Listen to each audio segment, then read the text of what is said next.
أعوذ بالله من الشيطان الرجيم بسم الله الرحمن الرحيم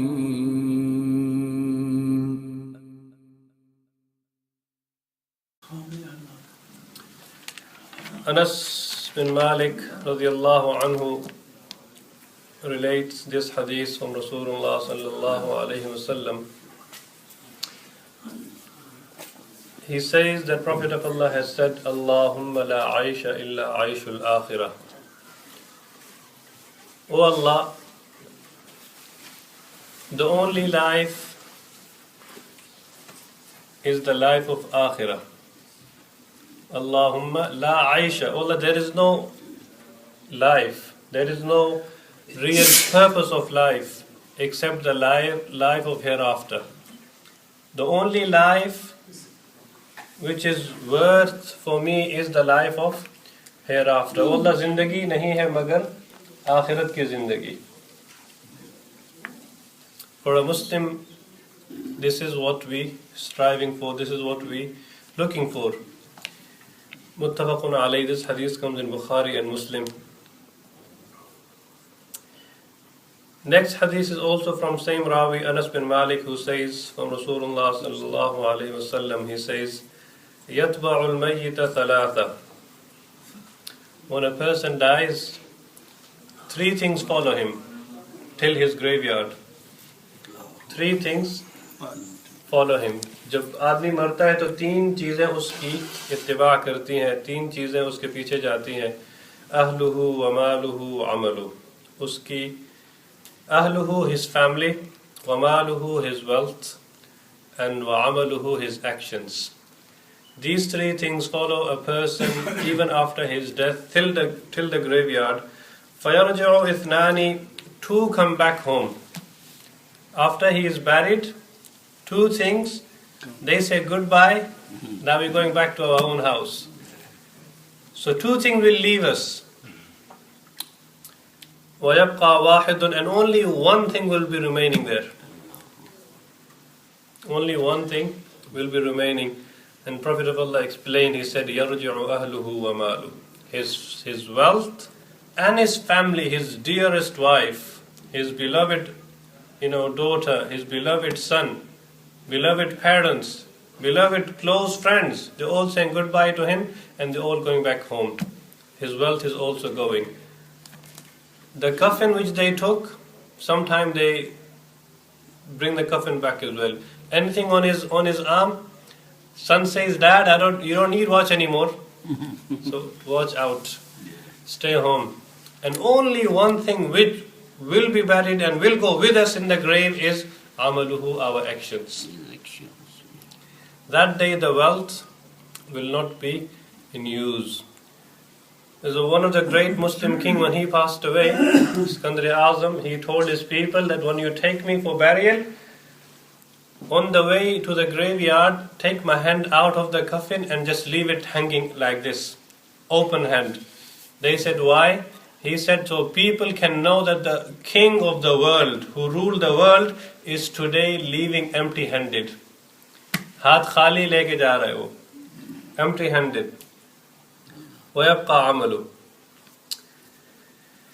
Next hadith also by Anas bin Malik, he says, Rasulullah sallallahu alaihi wasallam has said, يُؤْتَى بِأَنْعَمِ أَهْلِ الدُّنْيَا مِنْ أَهْلِ النَّارِ يَوْمَ الْقِيَامَةِ. On the day of judgment, little practical example will be taking place.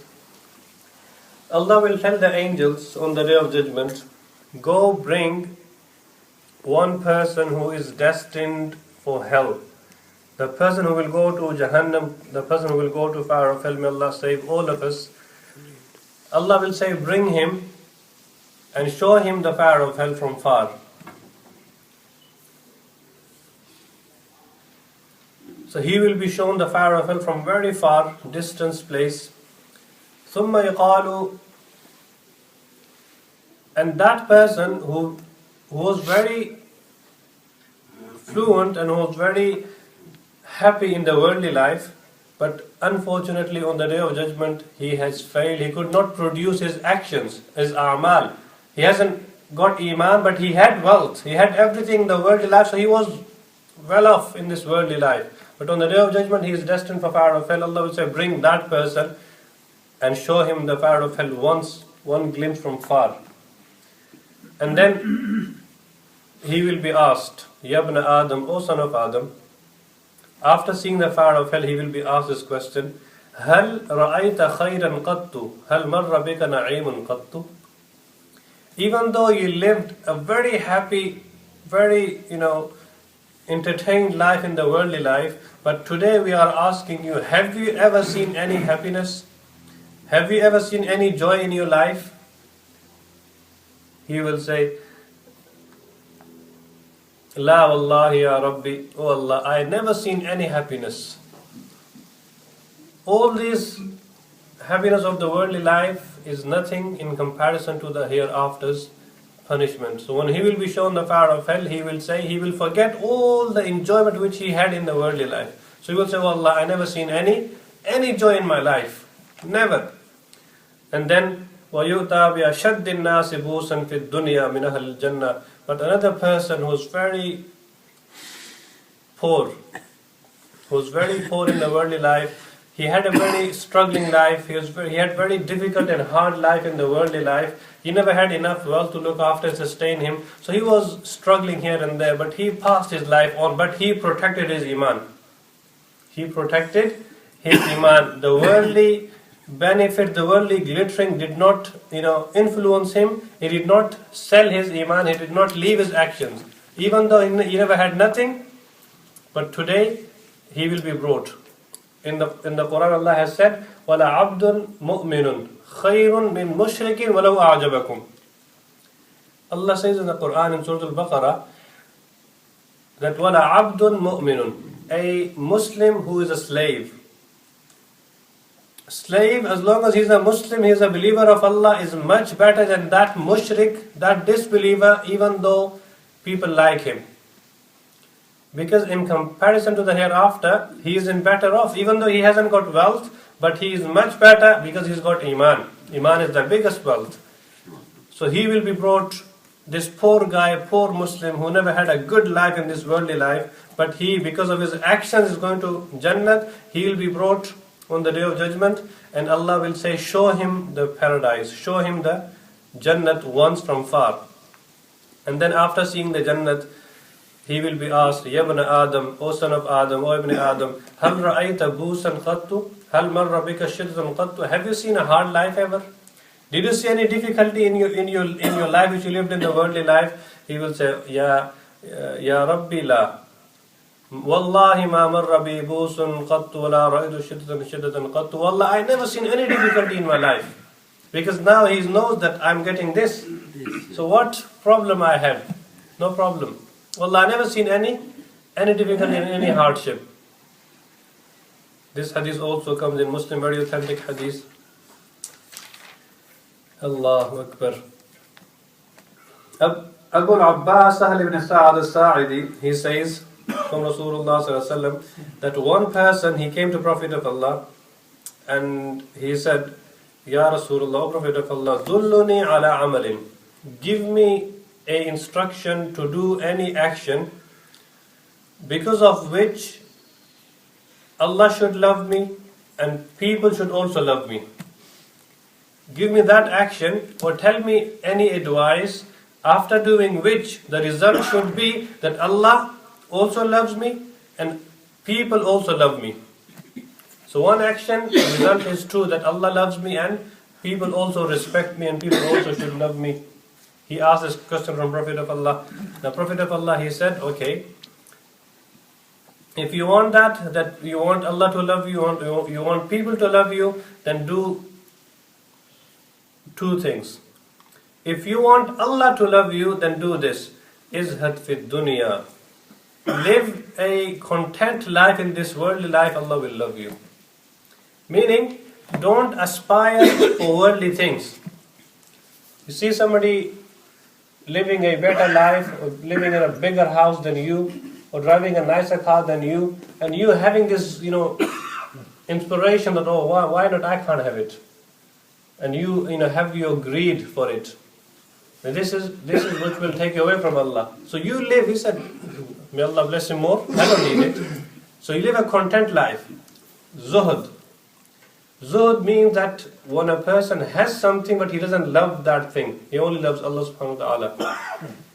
So Prophet of Allah said to him, if you want Allah to love you, then do zuhud, live a content life from worldly things, Allah will love you in return.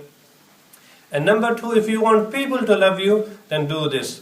وَازْهَدْ فِي مَا عِنْدَ النَّاسِ, and live content life from the things which people have. Meaning, when people are in better position than you, this should not make you greedy in your heart. This should not make you say, you know what, oh, I'm still behind. Look at this, he came before me in England. Look at him in so many houses. And I'm still behind. This is not good. So he said, if you want people to love you, then live content life from the things which people have. No matter what people have, you're still better off. You still be happy with what you have. If you do this, people will respect you, people will love you. This is very, very important. Little, practice. So if you live content life from the worldly things, Allah will love you. And live content life from the things which people have, then people will love you. Today our greed is for so many things which we can't aspire. They say, yesterday I was listening to one of the sheikh, he was saying that we are all dreaming of. Like one person, he was sleeping, neend ki halat mein, he's seen a dream. He's seen in his dream, he's seeing that somebody is giving him 50,000 pounds. But he said, you know what, it's too less, give me 100,000. In the dream he's saying, give me 100,000. He said, no, please, have 50 if you want. So while this conversation, this talk was going on, somebody woke him up, brother, wake up, salat time, fajr time, wake up. He said, you know what, you wasted my time, I was making a deal with a person. Then you spoiled my dream. He closed his eyes again, he said to the person, just give me 50,000, no problem. And then he had nothing in him. This is our dreaming. We dream for so many things which we can't afford, which we can't have, and then our heart is always never happy. This is what Prophet of Allah is saying, that live izhad fima inda nas. Be happy and free yourself from this greed, that why don't I have what he has. If you do this, then people will love you. So one action, 2 results. The hadith which is before this, Prophet of Allah has said, ad-dunya sijnul mu'min. This worldly life is a prison for a believer, and wajannatul kafir is a paradise, is heaven for the disbelievers. This hadith is a Muslim, very authentic hadith. Now what this means is, for a Muslim, for a believer who believes in Jannah, who believes in Jahannam, he can never be enjoying in this worldly life, because the happiness in the hereafter is much better, which is the long-lasting life. This worldly life is only for 60, 70 years, for which we prepare so much. We prepare so much. Prophet Musa ﷺ time, there was one lady, I will always give this example, they used to live for 600 years and 700 years, their life was. So once they were told that Ummat will come, Prophet of Allah's Ummat will come, who will only live for 60, 70 years age, average age, some people will pass this. So she said, only 70 years? And she said, I spent that much time only in sajda. Only worshipping Allah, I spent 70 years. And these people, will they make houses to live? Only if she knew that people will make mansions to live in 70 years. Forget houses.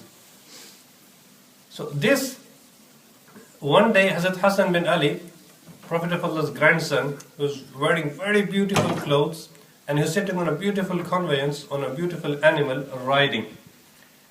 It's a very better position. One Yahudi, one Jew, he was walking on the street, wearing ripped clothes, he was very old. So he was confused. He said to Hazrat Hassan that, oh Hassan, didn't your grandfather, Prophet of Allah, didn't he say that ad-dunya sijnul mu'min? That this worldly life is the prison for a believer and paradise for the disbeliever. But here, I'm in a very poor condition, you are, mashallah, wearing very nice clothes. What's the contradiction here? Hazrat Hassan told him I am in prison. Meaning, in comparison to the paradise, what's this beautiful animal? And in comparison to fire of hell, you are in better position now. You see, only if you understand. So it's very, very important that we understand our value. There's, one atheist, you were having debate with one of the scholars, he was saying that, you people believe in paradise. What if there's no paradise? What if there is no Jannah, there is no paradise? So live, enjoy your life, you only get life once. Ek zindagi hai to maze karo. Then the scholar told him, brother, okay, for argument's sake, let's take your example. That if there is no Jannat after this worldly life, then what do you think, where will I go and where will you go? According to your belief, after we die, we will end up in the same place. Because you don't believe in heaven, you don't believe in paradise. So according to your belief, when I will die, when you will die, we will both end up in the same place. Is this better, or my belief is better, that if I am right, that inshallah, if I die, I will go to paradise, and according to your belief, because you don't believe in paradise, where will you end up? So he understood and he became Muslim. So when we have this belief, why don't we live accordingly? You see, we know that this worldly life will have fitna, will have problems. But don't worry about it.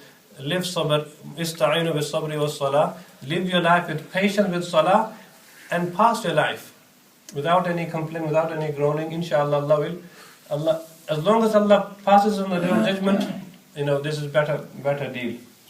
So Prophet of Allah is trying to encourage in this big chapter that for a Muslim, the real purpose is the life of hereafter. Prepare for that. Allahumma la aisha illa aishul akhirah. The only life to be prepared for is the life of akhirat. May Allah enable us to have our preparation done for the hereafter. Jazakallahu khairan.